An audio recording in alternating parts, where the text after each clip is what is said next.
네. 안녕하십니까. 오늘은 현대차 그룹이 왜 로봇에 목숨을 거는가 라는 주제로 좀 얘기를 해 보죠. 목숨을 거는 정도인가? 그렇지 않습니까? 요즘 현대차 그룹주들이 굉장히 주가도 많이 움직이는데 왜 움직이는지 다 아시지 않습니까? 그렇죠? 뭐 전통의 내연기관차도 아니고 뭐 전기차도 아니고 그걸로 주가가 올라가는 게 아닙니다. 그리고 현대차 그룹에서 계속 지금 뭐 회사의 비전, 언론에 내고 있는 것들이 대부분 다 뭐죠? 대부분 다 로봇이에요. 로봇 관련들. 얼마 전에 아틀라스 이제 월드컵이 얼마 안 남았는데 아틀라스가 축구공을 가지고 또 다루는, 아마 그 행사에서 올림픽이 아니고 월드컵에서 뭔가를 보이지 않겠는가라는 얘기가 있어요. 왜냐하면 협찬사니까, 공식 협찬사이기 때문에 아마도 뭔가 행사가 또 있지 않을까, 아틀라스 로봇과 함께, 그런 생각이 듭니다. 자, 왜 이렇게 현대차 그룹이 목숨을 걸고 있는가라는 점인데, 자, 우선 주가를 잠깐 보시죠. 현대차가 지금 현재 거의 77만 4천 원까지 최근에 올라왔습니다. 이제 뭐 최근에도 올라가고 있지만은 현대차 차트를 나중에 길게 이렇게 따로 보시면은 밑에서 많이 올랐죠. 한동안 작년에 소외됐다가 밑에서 굉장히 최근에 많이 올랐는데, 관세 문제가 조금 해결된 것도 있고, 해결된 듯 안 된 듯 어쨌든 조금 해결은 됐죠. 그것 때문에 올라온 것도 있겠지만은, 대부분 현대차가 재평가되면서 급등이 나온 건 상당 부분 뭐 80% 이상은 거의 로봇 모멘텀이다, 그렇게 보시면 될 것 같습니다. 현대차뿐만 아니라 현대모비스 부품주죠. 현대그룹의 가장 지분상 정점이 있기도 하고, 그리고 또 부품 AS 부품 관련주라 보면 되겠죠. 근데 어차피 자동차 부품하는 애들이 다 로봇 하는 거 아닙니까? 왜냐하면 현대차가 자동차를 만들면 부품사들이 있을 것이고, 그런 회사가 자동차 때려치우고 로봇 만들겠다 그러면 그 다음에 뭐 해야 돼요? 부품사 다 손 놓고 놀아야 됩니까?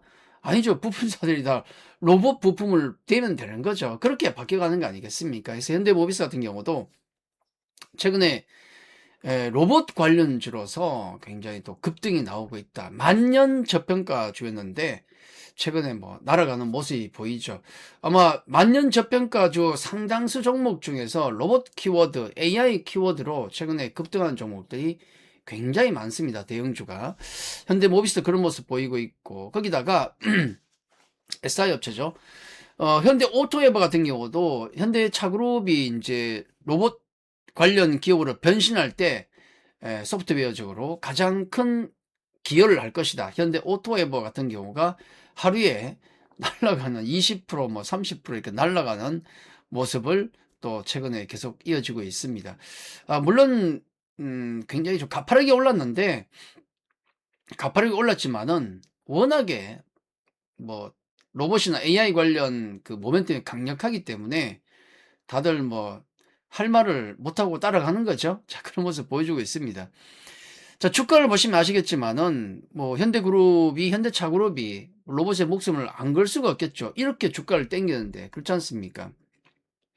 우리 지난번에 스팟 관련 얘기도 좀 했지만은 스팟이 이제 머리에 제미나이가 붙었죠. 어쨌든 이 스팟이 최근에 이제 상용화되고 있고, 상당수 기업에, 뭐 글로벌 기업, 국내 기업에 이미 나가서 일을 하고 있습니다. 보통은 이제 뭐 정보 수집, 순찰 용도로 많이 쓰고 있죠. 정보 수집, 순찰. 공장 돌다가 저 보니까 뭐 가스가 이렇게 샌다든지, 아니면 어떤 부분에 가니까 온도가 좀 많이 오른다든지, 그런 비정상적인 현상이 나오면 보고를 하게 되고, 그럼 그걸 통해서 수정을 하는 거죠. 그래서 상당히 큰 몫을 하고 있고, 이 스팟이 이제 이미 뭐 이게 알려졌지만은 우리 군 부대로 전방으로 또 진출하게 되죠. 최전방에서 총을 달고 싸우는 전투형이 아니고, 예전에 인수할 때 그 계약이 약간 있었다는 얘기는 있어요. 비전투용이라는 얘기가 있었다는데, 그런 게 어디 있습니까? 나중에 다 바뀌겠죠. 어쨌든 그렇게 보더라도 당장은 전투형이 아니고, 다른 그 로봇계를 보면 중국도 그렇고 미국도 그렇고 저기 로봇 몸체에다가 뭐 총이라든지, 그다음에 여러 가지 또 로켓 같은 거 달아서 지금 운영이 되고 있거든요, 실제로. 근데 거기까지는 아닌데, 우리나라 전방에도 군 인력이 줄어들 수밖에 없지 않습니까? 지금 인구가 계속 감소를 하고 있는데, 그러다 보니까 중장기적으로 순찰이나 이런 걸 위해서 로봇이 투입될 수밖에 없다. 지금 상용화해 가고 있는 거죠. 자, 거기다 가장 중요한 게 휴머노이드 로봇이 되겠는데, 현대차 그룹의 지금 휴머노이드 그룹 관련 전략이 뭐냐면, 지금 공식적으로 나온 건 이 아틀라스 로봇이, 요게 이제 연구용이고, 이제 왼쪽에 보고 있는 게, 오른쪽에 있는 게 이제 보급형이죠. 양산형. 여기에서 발전해서 좀 더 그 대량 생산하기 좋게. 로봇에게서 가장 중요한 뭡니까? 중요한 요소가 여러 가지가 있겠지만은, 뭐 중국 로봇들 보면 뭐 쿵푸 하듯이 막 덤블링 돌고 난리죠. 그거 어디 써먹어요? 써먹을 데가 없어. 아니, 집에 갖다 놨는데 애가 빙글빙글 덤블링하고 놀아. 그럼 뭐하고 놉니까? 뭘 용도가 있습니까? 그냥 그건 엔터테인먼트 정도 용도. 그것도 가능하죠, 물론. 여러 가지 행사할 때, 그죠? 가게 오픈했다. 앞에서 로봇이 뭐 덤블링하고 하면 주목 끌긴 좋지 않습니까? 근데 그게 주요 용도가 아니거든요. 그래서 로봇의 주요 용도는 사람을 대체하는 건데, 사람이 대체하기 위해서 가장 중요한 게 머리가 돼야 돼요.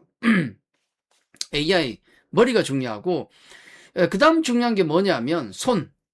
그죠? 우리 손으로 일을 다 하지 않습니까? 머리로 생각하고 그 다음에 손으로 다 하잖아요. 물론 발도 쓰지만은 손이 없으면 아무 의미가 없죠. 그래서 최소 피아노를 치는 손 정도, 그러면은 한 22단계 정도, 등급 정도가 되는데, 그 정도는 돼야 돼요.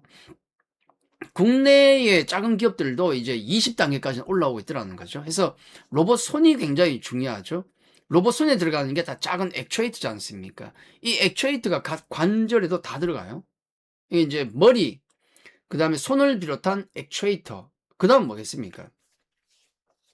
대량 생산. 이거 지금 아마 그 아틀라스 같은 경우도 지금 살려면은 한 2억 가까이 할 거예요. 2억이 넘을 겁니다. 굉장히 비쌉니다.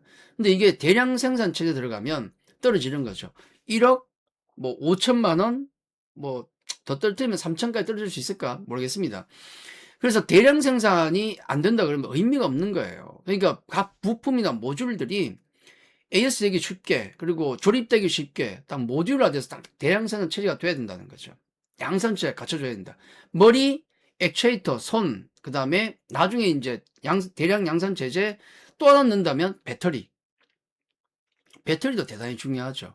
근데 배터리는 우리가 2차전지 쪽에 따로 뭐 다루면 되니까. 자, 어쨌든 이런 그 중요도로 놓고 본다 그러면은 그런 부분이 중요한데, 이 아틀라스가 2년 뒤에 자동차 제조 공장에 배치하고 2030년에 연 3만 대를 생산할 예정이다 그랬는데, 1차적으로 이제 2028년 정도에 미국 공장에 먼저 투입한답니다. 뭐 이유는 다 아실 겁니다. 자, 2028년에 미국 공장부터 투입을 하는데, 그때 하는 일은 1차적으로 단순한 운반 작업 정도. 간단한 거. 뭐 부품 날라주고 뭐 이런 것들 사람이 해야 되는 뭐 그런 간단한 부분을 하고, 그리고 한 2030년 정도에는 조립 작업에 투입한답니다. 조립 작업에 투입될 정도의 어떤 로봇이라면은 다른 인간이 할 수 있는 건 다 할 수 있어요. 그러면 지금 현대차그룹이 생각하는 이 로봇의 발전 단계를 보면 인간형에 가장 가까워지는 게 2030년 정도로 보고 있는 겁니다. 지금도 상당히 많이 유사하게 따라갔지만, 자, 이런 계획을 갖고 있습니다. 자, 이걸 그러면 현대차 그룹은 왜 이렇게 로봇에다가 뭐 집착에 가까운 최근에 이런 엄청난 그 자본을 때려부으면서 발전을 시키고 홍보를 하고 있을까라는 거죠. 물론 로봇 세상이 오기 때문에 그 시장을 선점하기 위한 순수한 전략도 있습니다만은 다른 것도 있지 않겠습니까? 자, 그 플러스 알파도 굉장히 중요한데, 그게 뭐냐면 현대차 그룹 같은 경우는 그 순환 출자 구조 형식으로 되어 있기 때문에 이게 아직 정리가 안 됐어요. 그죠? 지분 정리가 아직 안 끝났습니다. 이 승계 체제가 갖춰지지 않았던 거예요. 지금 아직 그렇게 승계가 완전하게 이루어지지 않았는데, 여러분도 아시다시피 현대차 그룹의 가장 정점에 있는 회사는 뭐겠습니까? 현대모비스예요. 근데 중요한 건 정의선 회장이 현대모비스의 지분이 거의 없다는 거. 0.33밖에 없어요. 문제가 있죠. 그러면 정의선 회장이 현대차 그룹을 장악하기 위해서는 어떤 회사의 지분을 가져와야 됩니까? 그게 현대모비스예요. 없거든, 지금. 0.33밖에 없다는 거. 그럼 여기 중요한 게 뭐냐면, 현대모비스 지분을 가져와야 한다고 했는데, 그러면 현대모비스 지분을 갖고 있는 회사가 어딥니까? 많이 갖고 있는 회사. 그게 기아 18% 갖고 있고요. 현대제철이 6%를 갖고 있어요. 그게 순환출자 구도죠. 현대모비스가 현대차를 가지고 있고, 현대차는 기아차를 갖고 있고, 기아는 현대제철을 갖고 있고, 현대제철은 다시 현대모비스를 갖고 있고, 기아는 현대모비스를 갖고 있고, 어쨌든 정점에는 현대모비스가 있고, 정의선 회장은 현대모비스 지분을 장악해야 돼요. 그러면 결국은 현대모비스 지분 중에서 기아 18%, 현대제철 6%, 이걸 정의선 회장이 가져와야 된다. 사든지 수합하든지. 기아와 현대제철이 가지고 있는 그 현대모비스의 지분 가치가 지금 시세를 보면 약 17조 원 합니다. 그럼 당장 17조 원의 돈이 있어야 그걸 가져올 수가 있어요. 그러면 정의선 회장이 그러면은 어디서 돈을 마련할 것인가? 정의선 회장이 가장 지분을 많이 갖고 있는 회사가 두 개 있습니다. 첫 번째, 현대글로비스. 두 번째, 보스턴 다이나믹스입니다. 딱 이해가 되죠? 그러면은 뭐 가장 쉽게 얘기하면 사실 현대모비스 주가는 안 오르게 눌러야 되고 쉽지 않겠지만 요즘은 그런 게 안 되죠. 현대글로비스나 보스턴 다이나믹스의 주주가치는 높여야 돼요. 그렇죠. 근데 현대글로비스 같은 경우는 상장회사지 않습니까? 뭐 저걸 강제로 어떻게 올릴 수는 없잖아요. 그죠? 그러면 제일 올리기 쉬운 게 뭐겠습니까? 요즘 같은 경우는 로봇이 각광을 받으니까 보스턴 다이나믹스죠. 보스턴 다이나믹스 지분을 약 22.6%를 가지고 있다는 거예요. 이게 지금 보스턴 다이나믹스의 상장 가치를 우리가 한 50조에서 100조까지 보고 있거든요. 근데 좀 너무 세게 보면 안 되니까 한 50조 원 정도로 본다 그러면은 이걸 지분 가치 22.6%를 곱해보면은 그게 한 11조 나옵니다. 그 현대글로비스의 지금 시총에서 20% 갖고 있으니까 이걸 지금 가치로 환산하면 3.6조 원 정도가 돼요. 그럼 두 개를 합하면은 거의 한 15조 가까이 되죠. 결국은 현대글로비스 지분이나 보스턴 다이나믹 지분이면은 기아와 현대제철이 가지고 있는 현대모비스를 가져올 수 있는 돈이 되는 거예요. 이게 정상적인 방법이죠. 지난번에 조금 꼼수를 쓴다고 현대글로비스하고 그다음에 현대모비스를 이렇게 사업회사 그다음 지배회사로 나눠가지고 현대글로비스하고 어떻게 짬짬이를 하려고 했는데 주주들의 반대가 심해서 못했죠. 결국은 가야 될 길은 보스턴 다이나믹스의 지분 가치를 높여서 거기서 돈을 빼서 현대모비스 지분을 사는 게 가장 정석적인 겁니다. 그러니까 딱 그렇게 보면은 딱 이제 감이 오죠. 왜 보스턴 다이나믹스를 상장시키고 키워야 되는지 답이 나오지 않습니까? 그럼 방금 말씀드린 구도로 놓고 봤을 때 그러면 현대차 이런 여러 가지 구도 속에서 현대차 그룹 전체가 아마 재평가를 받을 거예요. 보스턴 다이나믹스의 지분을 갖고 있는 회사들을 보십시오. HMG 글로벌이 갖고 있는데 그 HMG 글로벌이 보스턴 다이나믹스의 지분을 56% 갖고 있고 그 다음에 정의선 회장이 22% 갖고 있고 그 다음에 현대글로비스가 11% 갖고 있고 일본의 소프트뱅크가 한 9% 갖고 있다는 거죠.